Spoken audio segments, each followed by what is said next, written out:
شیطان الرجیم بسم اللہ الرحمن الرحیم سامعین و ناظرین السلام علیکم ورحمۃ اللہ وبرکاتہ۔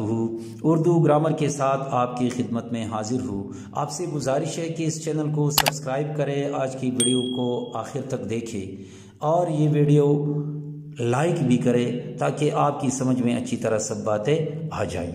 اردو گرامر میں آج ہم نے ایک نثر نگار کی نثر پر تنقیدی نوٹ لکھنے کا ارادہ کیا ہے، اور وہ تنقید نگار یا وہ نثر نگار ہے مشتاق احمد صدیقی۔ یعنی ہم مشتاق احمد صدیقی کی نثر پر یا ان کی نثری خصوصیات پر ایک تنقیدی نوٹ کس طرح لکھ سکتے ہیں، تو آپ ملاحظہ کر سکتے ہیں۔ پہلے یہ عنوان دیجئے مشتاق احمد یوسفی کی نثری خصوصیات یا مشتاق احمد یوسفی کی نثری خصوصیات پر تنقیدی نوٹ وغیرہ، یہ ٹاپک دے دیجئے۔ پھر اس کے بعد اس طرح شروع کریں کہ اردو تنقید نگاروں اور محققین کی فہرست میں شامل ایک نام مشتاق احمد صدیقی کا ہے، جن کا رجحان ابتدائی سے تنقید اور تحقیق کی طرف رہا۔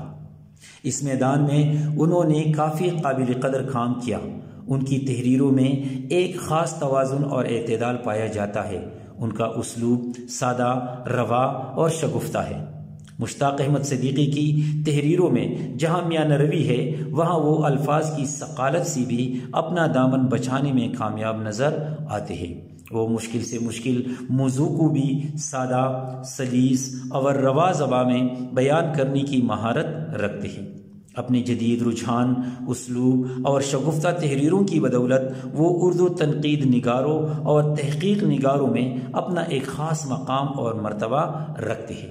تو آپ نے دیکھ لیا کہ ہم مشتاق احمد صدیقی کی نثر پر تنقیدی نوٹ کس طرح لکھ سکتے ہیں۔ آئندہ کسی نئے عنوان تک اجازت دیجیے۔ اللہ حافظ۔